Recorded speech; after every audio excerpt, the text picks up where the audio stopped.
Howdy, ladies and gentlemen. Now I'm here to educate y'all on the history of the land of the free, once hailed as the land of opportunity, the United States of America.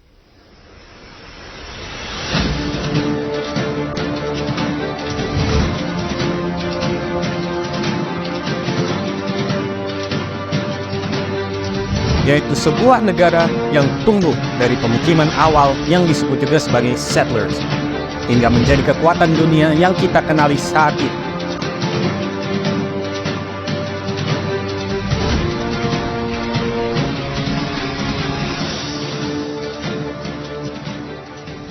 Pada awal abad ke-17, kapal penjajah Eropa tiba di pantai Amerika Utara, membuka babak baru dalam sejarah benua ini. Para pemukim Inggris, Spanyol, dan Belanda mulai membentuk koloni-koloni mereka di tanah yang belum dijelajahi ini. Pembentukan koloni awal. Dari Jamestown di Virginia hingga Plymouth di Massachusetts, koloni-koloni ini berkembang dan menyumbang keberagaman budaya yang akan membentuk dasar dari Amerika Serikat. Tapi keberagaman ini juga membawa ketegangan pada abad ke-18, ketidakpuasan terhadap pemerintah. Inggris ini memicu konflik kemerdekaan.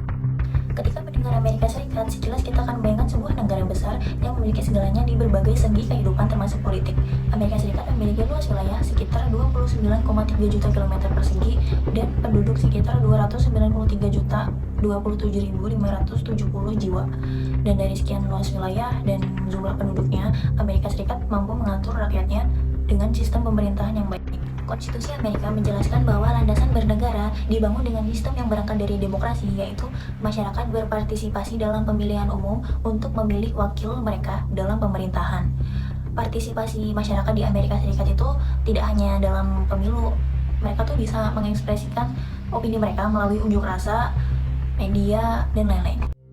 Sistem pemerintahan di Amerika Serikat menerapkan sistem presidensial di mana terdapat pemisahan tegas antara eksekutif, legislatif, dan yudikatif. Di tingkat eksekutif, presiden dipilih secara independen melalui pemilihan umum sebagai kepala negara dan sebagai kepala pemerintahan. Revolusi industri membawa perubahan besar dalam ekonomi, teknologi, dan cara hidup masyarakat. Selama abad ke-20, Amerika Serikat memainkan peran kunci dalam Perang Dunia, memperkuat posisinya sebagai kekuatan dunia yang tak terhindari.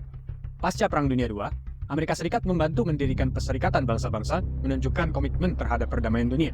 Moving on to the American Federation System. Amerika Serikat dibangun di atas asas negara bagian yang memiliki otonomi dan kekuasaan lokal. Saat konstitusi diputuskan, para bapak pendiri dengan bijak memberikan wewenang tertentu kepada pemerintah pusat, sementara menjaga kemandirian negara bagian. Fun fact, did you know that the United States has an unusual quirk in its governing system? In a fun twist, the small town of Dorset in Minnesota takes an unconventional approach to electing its mayor. Dorset's mayoral election isn't decided by traditional voting booths or ballots. Instead, residents can cast their votes by placing money into the voting candidates. The candidates with the most money in their jar at the end of the day becomes honorary mayor of Dorset. It's a light-hearted tradition that showcases the community's sense of humor and camaraderie.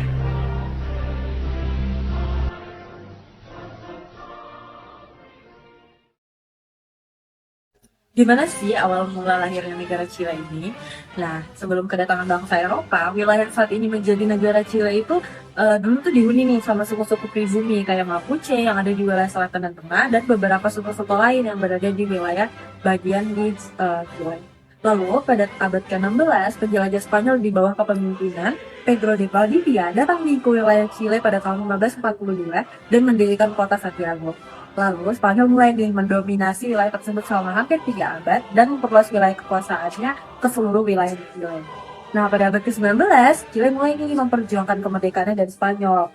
Berbagai proses diwarnai dengan perang kemerdekaan termasuk pertempuran Chacabuco pada tahun 1817 yang dimenangkan oleh Jenderal Bernardo O'Higgins dan Jose de San Martin dan membuka jalan menuju kemerdekaan Chile pada tahun 1818. Nah, setelah mulai kemerdekaan, Chile mulai menghadapi berbagai konflik internal dan eksternal seperti perang saudara dan konflik dengan negara tetangga seperti perang Pasifik melawan Bolivia dan Peru pada tahun 1879 hingga 1883 yang mengakibatkan penguasaan wilayah di Chile. Nah, seperti yang kita tahu ya, Chile ini kan termasuk negara unitary, yang dimana berarti kekuasaan pemerintah terpusatnya itu di tingkat nasional dan pemerintah pusat punya otoritas di atas seluruh wilayah negaranya. Nah, sistem ini tuh memungkinkan pemerintahan pusat untuk membuat keputusan dan kebijakan yang berlaku di Chile meskipun ada pembagian administratif di tingkat regional dan juga lokal. Nah, kekuasaan eksekutif itu terpusat nih pada presiden yang dipilih langsung sama rakyat. Presiden gak hanya sebagai kepala negara, namun juga kepala pemerintahan yang punya kewenangan eksekutif yang luas, termasuk kekuasaan untuk mengeksekusi dan membuat kebijakan, mengangkat kabinet, dan juga memimpin pemerintahan.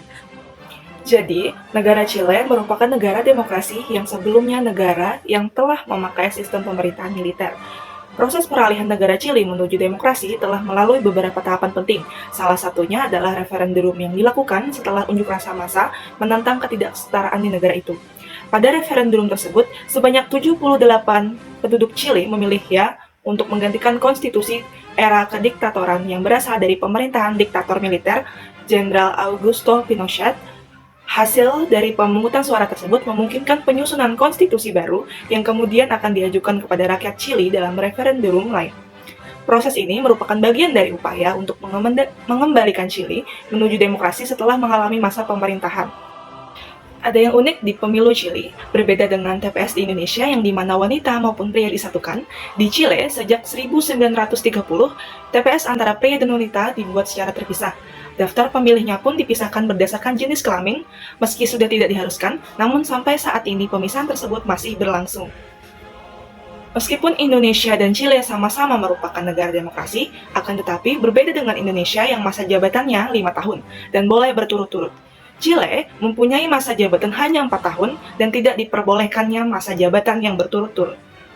Negara ini menganut sistem pemerintahan republik presidensial. Negara Chili memiliki peringkat tertinggi dalam pengendalian korupsi, sehingga membuat indeks korupsi di negara ini sangatlah rendah.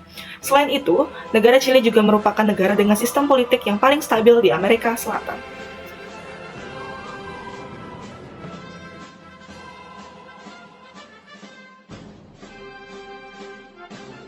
Negara Kuba merupakan negara yang terletak di Kepulauan Karibia, Amerika Latin. Pada tahun 1492, Christopher Columbus menemukan Amerika, dan pada tahun 1493, ia melakukan perjalanan kembali ke Spanyol, membawa berbagai macam barang hasil temuan. Setelah itu, Kuba menjadi titik persinggahan bagi para penjelajah dan ekspedisi Spanyol yang menuju benua Amerika. Nama Kuba sendiri berasal dari bahasa Tano, Kubanakan, yang berarti tempat yang sentral. Negara Kuba merupakan negara unitary atau negara kesatuan. Negara unitary adalah negara yang sistem pemerintahnya terpusat pada pemerintah pusat, di mana pemerintah pusat memiliki kekuasaan tertinggi dan memberikan wewenang kepada pemerintah daerah atau lokal.